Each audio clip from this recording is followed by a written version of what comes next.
Hi, I'm very happy to be here. It's very exciting. This is my first time to Europe and also my first time to Czech Republic.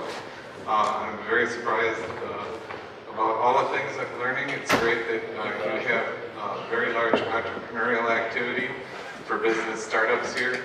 And I hope I can contribute and give you some information that will help you in your business activities. The title of my project is Engineering Project Management Success. And let's see if I can learn how to work this. Yeah, I'm from the United States, as I said. I'm 60 years old. I'm from the middle of the United States in Minneapolis. And my background is primarily in computer technology and computer engineering project management. I've done quite a different projects of various sizes. I started in my teenage years, and to give you an idea, this was a time that computers were not personal computers. They were large mainframes, and they occupied a whole room of a building. At that time, I actually built one of those in my teenage years. This is 1960s. And then subsequently became a project manager for the second largest computer company in the world at that time, and achieved my goal of designing a mainframe system that was miniaturized to a desktop prior to anyone else doing it. So I worked on a team for that and various other projects. So what I hope I can help you with is how to do project management, which is how to control resources to obtain specific objectives for your businesses. I should be giving some specific examples of projects. Some of them will be very simple to give you an idea of the principles. The principles are universal in concept and timeless. In other words, they worked in the 1960s, they would have worked in the 1800s, they'll work in 2100 or today for whatever type of project you may have. One of the things this is not is a university course. I'm taking my information from my own background and offering you what I have as insights into particular things that I've learned about the art and science of it, as opposed to the specific technology of project management. There are two large organizations that you can obtain licensing from. That's the International Project Management Association and the Project Management Institute, and you can obtain courses at the university level for greater detail. But usually those courses and the certification do not teach you what experience actually does. So hopefully I have some help there.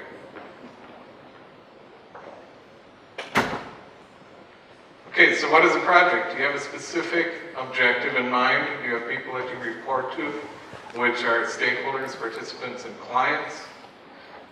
Typically what you do is you take your project, whatever goals you have, and you try and break them down into smaller bits and pieces.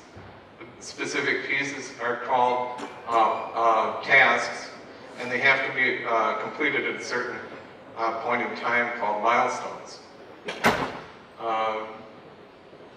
There is, in a project, a critical path that is the longest chain of steps that you can complete to achieve the project duration.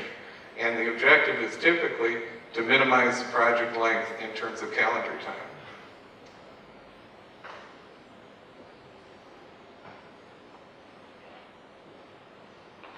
If you are doing a business, there are different things that you have to keep in mind. One of the things that I saw yesterday was that most people were presenting an idea for a business or a startup business. Now there's a significant difference between an idea and when getting to the planning stage and when getting to an actual business or a business plan. It actually occurs with much more complexity, much more thought that gets involved in accomplishing your objectives. Now there are things in project management that we utilize, but they're not really project management. standards, policies, systems, organizations, and processes. Now you can do those in a number of ways. You sometimes have an infrastructure of a corporation where it's established and you don't have any choice as to how to do them, but other times you have ways to influence how they're done at a particular company. The important thing to do in trying to accomplish your objectives is to allow creativity and ingenuity. Creativity will accomplish an efficiency that you can't do in any other way. Okay, thinking about the process of actually accomplishing an objective. First, what happens is that you think of an idea. Now, the idea you think, well, maybe this will be possible to do something. But then as you clarify that idea, you get a better idea what it might be and how it will work, and you get what I call a vision. A dream or an idea, vision, they're all in that stage of the process. Then what happens is you begin to believe in your idea, you begin to believe in the process, to visualize it, to be able to see what you're going to do in your mind, and you get a passion for what you're going to do. Many people that have businesses or projects, their passion is such that they would not care if they got paid for them. That's the type of passion I'm speaking of. Okay, once you have the passion, then what you do is you break it down into steps and specific goals, and you come up with a plan with the scientific principles I was talking about of project management, and then you must execute your plan. Okay, the plan usually does not work as you think it will. There's all sorts of unexpected occurrences that happen, and you have to manage those with contingency plannings. Okay, some examples. Okay, anybody know who these guys are? Give you a hint. It has to do with computers. They were the inventors of the first mainframe computer. Their names were Eckert and Mauchly. Their objective was not specifically to invent a computer. Their objective was peace. And what they did was this was during World War II, they designed a computer, an automatic system for computing ballistic trajectories for projectiles from cannons. And this is what it looked like. It was huge. If you see the little round circles in it, they are actually vacuum tubes. If you know about the technology of computers and electronics, they started with vacuum tubes, moved to transistors, moved from transistors to small-scale integrated circuits, then medium-scale integration, large-scale integration, very large-scale integration, and it continues on with the process of Moore's law, doubling very often. Okay, that's what the inside of the computer looked like. It actually was called an ENIAC, and it became a commercialized version that was sold in the United States that was called UNIVAC 1. It's exterior and interiors. The object up on the right-hand side was the memory of it. The memory would perhaps be in capacity 1/1,000,000th of what is in your iPhone. So it was very, very small capacity. But it did the job it was designed for, and it was very, very revolutionary for the time. Project example number 2. Anyone know who this gentleman is? Any ideas? Once again, World War II.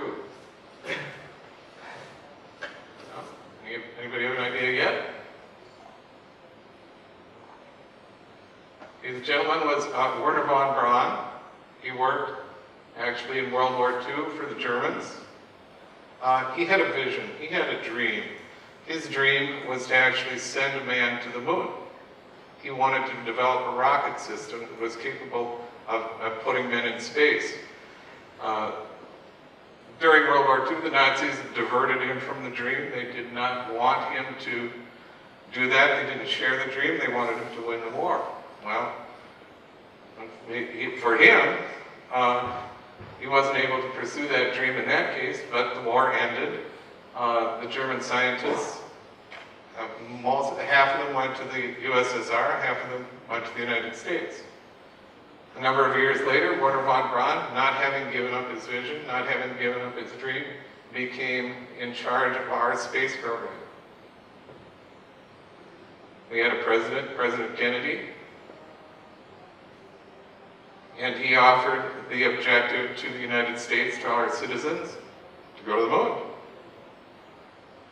That was Wernher von Braun's result. The Saturn V rocket system, still the largest rocket ever made in the world. This was JFK's vision as he elucidated it to other Americans. Notice the characteristics are those which address the passion that I say you should have when accomplishing a goal or when trying to pursue a project. You do things because they're hard, because you want to have the result. Everything else becomes secondary. And of course, we did get to the moon. Number 3, anyone know who that is? You got the name.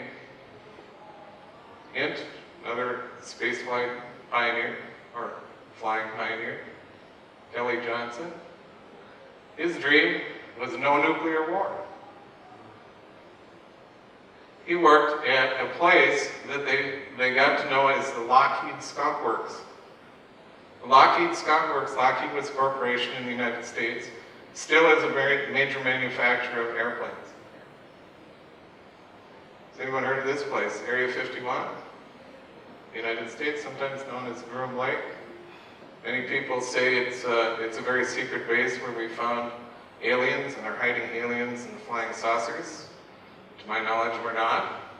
But it was where a number of advanced projects for developing airplanes, high-performance aircraft, are performed and are still being performed over the years. What Kelly Johnson developed and envisioned was the world's fastest air-breathing plane, still to this day. It is. It flew at 3 times the speed of sound, 80,000 feet in altitude.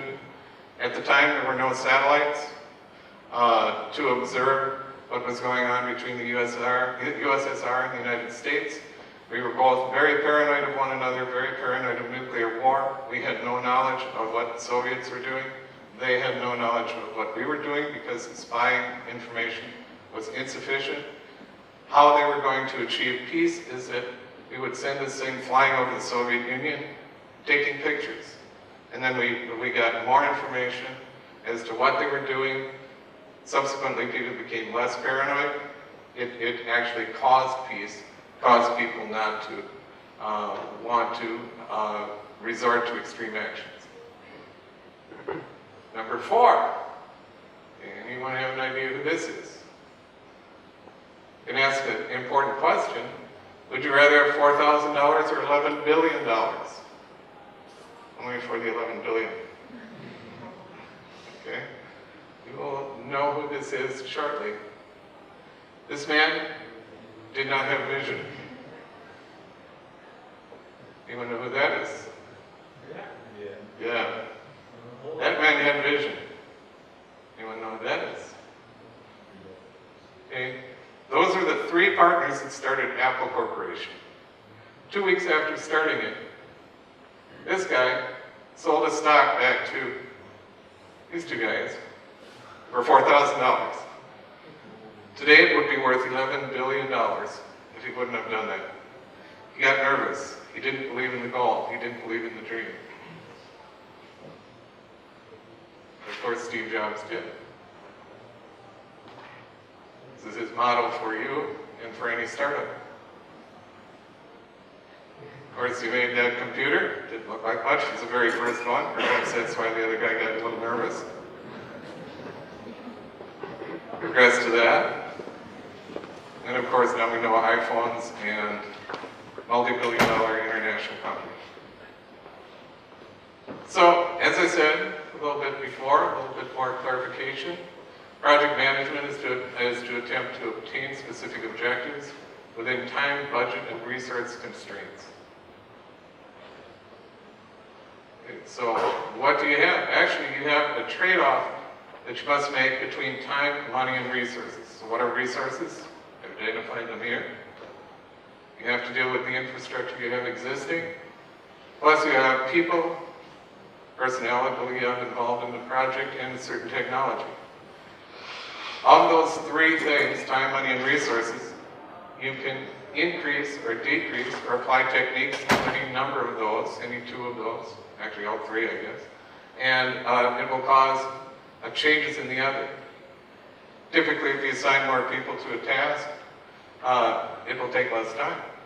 If you have more money, you can do various other things to accelerate the development of the task, or the project, or the business. Okay, so project plan is what you're actually looking at to try and accomplish your objectives. You have heard at this convention a number of other people speaking of the other factors that you must take into account. You must have a team when you have a business. You should have legal, finance, marketing, business, and other factors that you take into account, which are knowledgeable by personnel. Perhaps the personnel on the project are only you. But still, you need to look at all these factors and include them into your business plan. So you develop a project plan, and you communicate it to all the personnel involved. Some of it can be simple communications. The technology involved will vary depending on your choice, the amount of money you have, the amount of infrastructure, all the factors that you choose to decide. But in any sense, the objective is to communicate it so that you become an efficient project in terms of saving money and making profit, profit being return on investment. So does a plan work? You spend all this time taking all those factors into account. You look at it, and you say, well, does this thing work? Well, no, most of the time it doesn't. Things goof up. So what you need to do is contingency planning. You need to envision just about every possible way that the thing can goof up. And ahead of time, try and develop a plan to counteract the effects of those things, so you'll still achieve the objective. One of the sayings in project management is it's difficult to remember your initial objective is to drain the swamp when you're up to your tail in alligators and they're chewing on you. Here's a short example of how things work. The bottom right is really what the customer wanted. All these other interpretations are how other people would envision it. And gets goofed up along the way. So your objective is not only to create these plans, but to communicate the plans so you end up with the real desired outcome, not what other people would misidentify. Okay, what does it involve? It involves human resources and interpersonal skills, and it involves other sorts of tools that we use, such as Gantt charts, a thing called critical path method, other types of analysis that one can perform to optimize the project. Typically, you might be familiar with Microsoft Project. It's a software tool. Primarily, it does documentation. Some people misidentify that project management is just filling on the blanks in a Microsoft Project form. No, it's not just that. Though it is an extremely useful tool to help you visualize what you're doing and all the contingencies, how you're going to handle them, the personnel involved in reporting all that information to other people. The most important thing is the creativity and flexibility of the people working on your project. Okay? So I have some other examples here. We have one, from simplest to most complex, I'll choose number 5, 6, 7, and 8. Simplest one, which you all understand, is just going to school. One person, a largely sequential task. You can't parallel it. In other words, you can't send one clone off halfway to school and another clone off the other halfway to increase it or cause it to happen in half the time. It's very simple. Next one, washing clothes. We can optimize that in a number of ways. We'll see. Here's the next one is project number 7, which is the extreme end of no resources, much like startups have. Seemingly trying to do impossible things with no resources, but maybe you have a lot of time on your hands. And lastly, an example that I was involved with, that of designing and building a marketable miniaturized computer mainframe system in which we involved hundreds, thousands of personnel, a virtually unlimited budget. The only thing that we had to do is justify our return on investment and minimize the time frame. Okay, so opportunity. Opportunity gets created in a number of ways. I won't read them. Many people view change as bad, but change creates opportunity for you to enter a specific market, produce a product, and make a profit. What are some technological game changers? They're very simple things that you can do for projects and for business opportunities. There are other ones that I refer to as game changers. Game changers, I think you'll be able to identify with them, and that, once we had the wheel, we could do things that were totally not possible from before. Airplanes, personal computer, graphical user interfaces, which was the friendlyization of computer systems that was primarily achieved through Xerox PARC and their adaptation to use in Apple computer systems, which Microsoft actually took and adapted to other PCs that were Microsoft compatible. User-friendly computers, another game changer. You're very familiar with the internet, cell phones. Startups, you should try and take advantage of new things.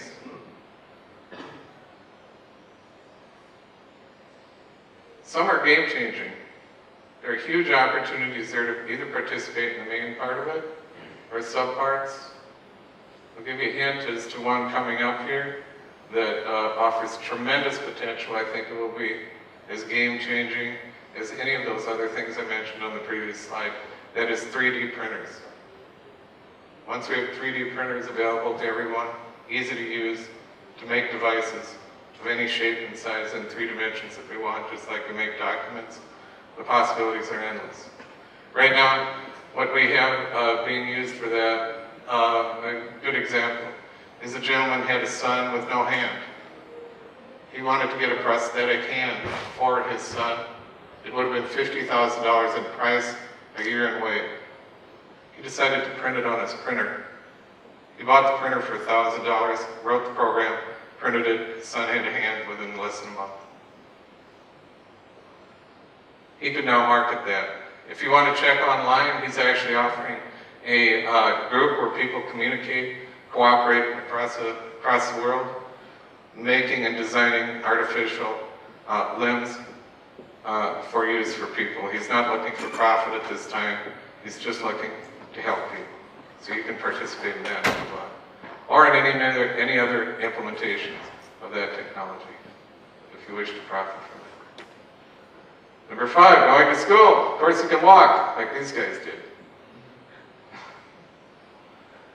If you have a little more money,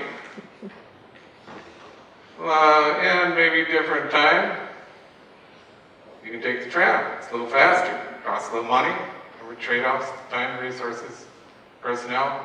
Now you're using money, gaining the advantage of time. Take trams, take the taxi, a little more expensive, but get there. You can optimize in that fashion. Okay, washing clothes, another example. You just give them to dear old mom. Let her do it. Very inexpensive, quick, wet solution. She's probably not going to let you do it forever, though. So if you have more money, different amount of time, you can take and beat them on a rock. Costs very little money, takes a little more time, and it kind of works. Technology is very low for that. Maybe if you got a lot of friends, you could get them all to beat them on rocks, and you could accomplish your washing of your clothes in a much shorter time frame. That means paralleling the activities. That's what I'm talking about. And let's say you got some more money and you want to get it done fast. Let's say you have lots of dirty wash. Well, go to the laundromat, put one load in each washer, do them all at the same time, and get out of there quickly. Or, let's say you even have more money. You can take them to the dry cleaner, have an expert do it, hire it out. In terms of business, we call it subcontracting. So, define a specific part of the project or the whole project, pay somebody to do it. As long as it's specifically identified, you can do that. Okay, next one. Building a computer. Okay, this is how I got started in the computer industry. I was a young kid, actually, in high school. Had no money, no resources. I was ignorant, not much knowledge, but I lived in a town that was like Silicon Valley. I was in Minneapolis, Minnesota, where Minneapolis was home to three of the four largest computer corporations in the world. Okay? So I had the infrastructure there, and with a little bit of ingenuity, I could utilize that infrastructure to get my objective, which was, as a teenager, there were no personal computers, but just like you would love to have an iPhone if you don't have one, you'd love to have a good PC or a better PC. I saw a mainframe computer and I said, this is great. I got to figure out how this thing works. I want one. The problem is I didn't have any resources or knowledge, didn't have any money. They usually cost about $1 million. So, what did I do?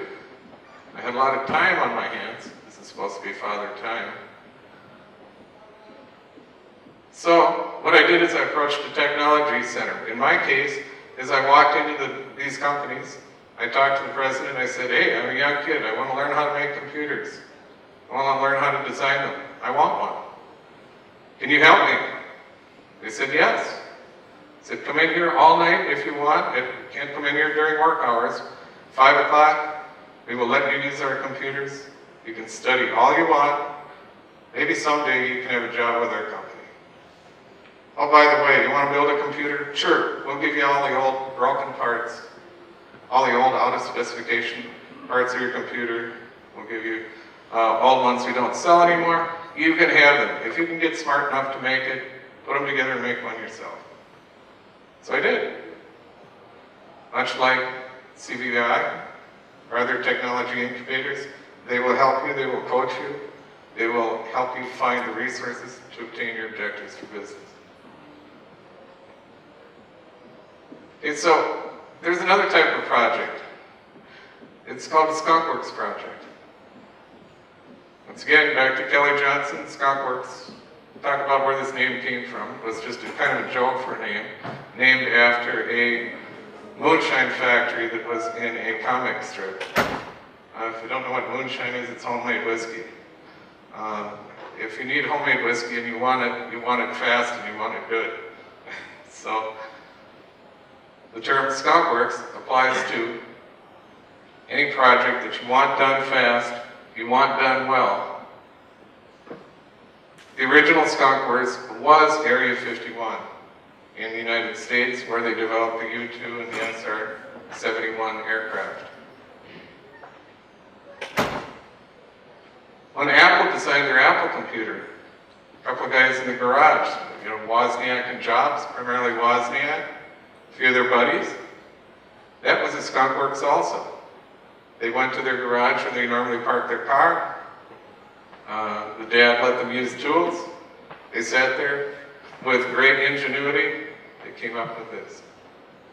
In unheard of amounts of time, very short time.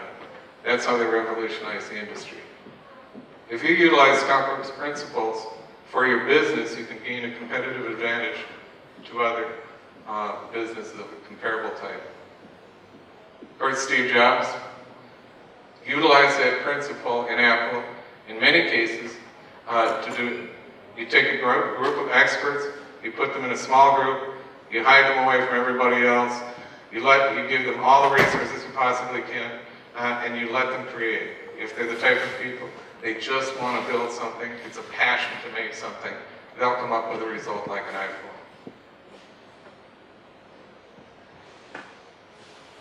So these are the principles for establishing skunkworks. The last example is the one where I worked on quite a number of projects, as I said, of many different sizes, but this is the extreme example of the large size project that I did. We were tasked with taking a computer system of this size, not this technology, a bit newer, more like this, a bit newer than that actually, but it's very huge. Mainframe computers are like that, and we were to shrink it down to a desktop. We were also to make it user-friendly, and we had to design it in a time period that no one had ever done before. And where was I working? I was working with a company that actually was descended from Sperry Gyroscope Company. They were actually principally involved in early project management activity. It started being based by this guy. His name is Henry Gantt. You can look up information on him. And Gantt charting and other project planning and control techniques. They enhanced that. The company that descended from Sperry Gyroscope came up with a critical path method and other sorts of scientific methods for optimizing project plans. In particular, this is a diagram, which would be a tool for optimizing a very simple plan. As you can see, it has critical paths, it has milestones, and it has activities. What happens is you chart these, you determine the longest length, and that is the length that will determine the time it takes to produce a project. Specific tasks or activities that have slack time, in other words, they're not defining the critical path, can take less resources to actually accomplish, and it won't affect the conclusion date of task 50 here, or the conclusion of your total project. So you can move around resources or to achieve your objective in a very short period of time, or to optimize it in another fashion, such as for funding or profitability or other things. Yeah, this is like the mainframe that we shrunk down to desktop size. So how did we do it? With lots of people. Like I said, the group that I was working with, we were a skunkworks of about 50 people, selected from this corporation as being the most entrepreneurial types, selected from 110,000 employees. Us 50 were given virtually unlimited control to ask for anything we want, as much money, as much resources. Just get the job done, justify it with return on investment. And if we did, we got lots of money. Big reward. So we were excited. So what did we do? Well, one of the crazy things we did is we decided that at the time, since Silicon Valley could not produce very large-scale integrated computer chips, they were only doing like medium-scale computer chips at the time. We needed to construct our own semiconductor facility. So we said, okay, build a 50,000 square meter size factory, spend millions and millions of dollars. Make this, we can make the chips. We'll make the chips, we'll sell lots of the product, have great return on investment, everybody will be profitable, they'll be happy, everything will work out. So they built one, not this one, but one very similar in size. A skunkworks principle. And so what did we do to shrink a big computer down? Well, this is a graph that actually shows, let's see if I can work the pointer. This is a graph that shows the progression of the die matrix of microprocessor chips and the years. The size of them actually continually shrinks. This is micrometers, getting down to nanometers in feature size. And as you shrink the size, it lowers power consumption.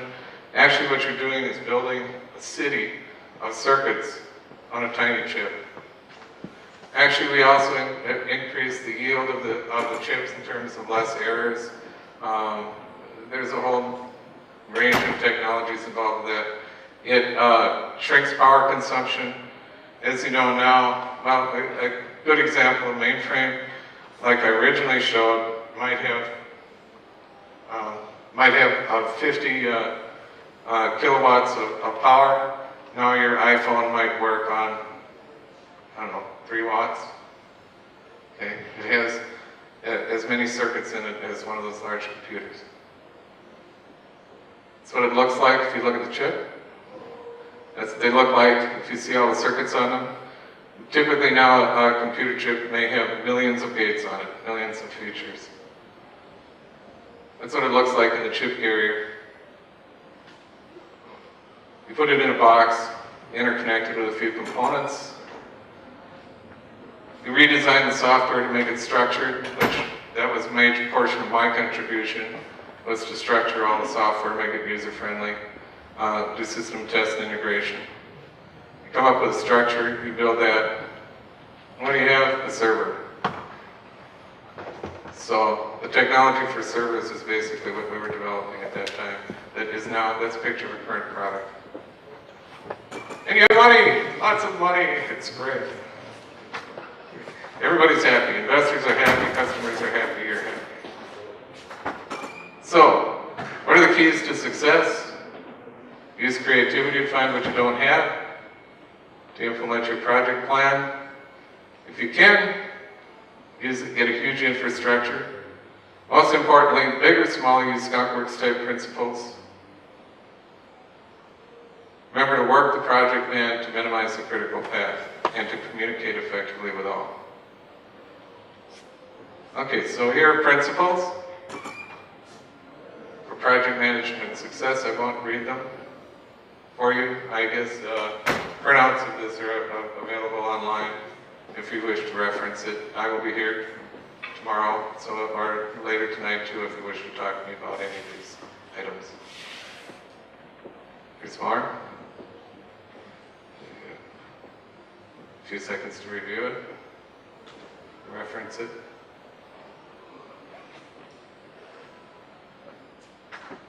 Let me identify two of the last things. One of the principles to getting things done fast is you minimize your normal bureaucratic and managerial interference with technical personnel.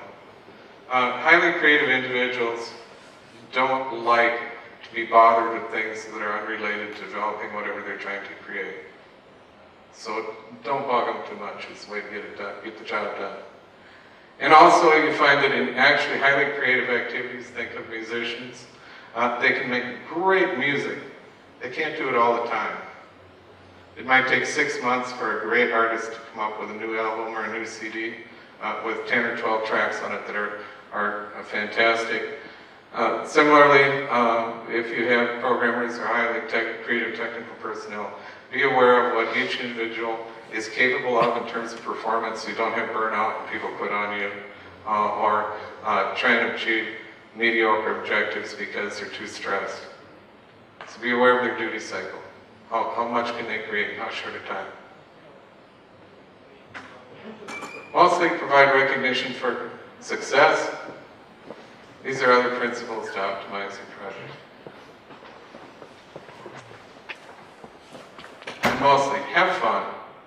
It's great, have fun. That's the reason we're doing these things. It's passion. If it's drudgery, you won't have the stick-to-itiveness to get through it, so why not?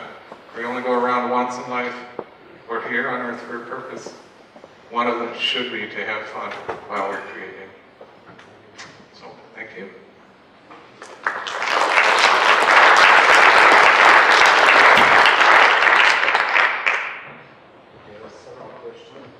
Several questions from audience, if you allow. Okay. Have you been to Area 51? They won't let anyone in Area 51. You can't get near it. I've been close to view it from a distance. I've been as close as they let you come. All of a sudden, something appears and they say, "What are you doing here? Please leave." Did you know Steve Jobs or Mr. Wozniak personally? When I was working on that project for miniaturizing the large mainframe computer system, our group contacted Steve Jobs, and we were working with him to coincidentally design our system to work with Macintosh computers and Apple products. At the time, if you check Steve Jobs' history, he was encountering all sorts of political difficulties in his company. It didn't work out. Just as an exciting aside, if you'd like to see a fantastic movie that illustrates some principles, with too much drama in some cases, but it still illustrates business principles. There's a new movie out that's a documentary on Steve Jobs' life, a dramatized documentary. It's called Jobs. I would urge you to see that. What do you think about cloud technology? Is it a game changer? Cloud technology is a game changer in some sense, but in another sense, my view is that it is not.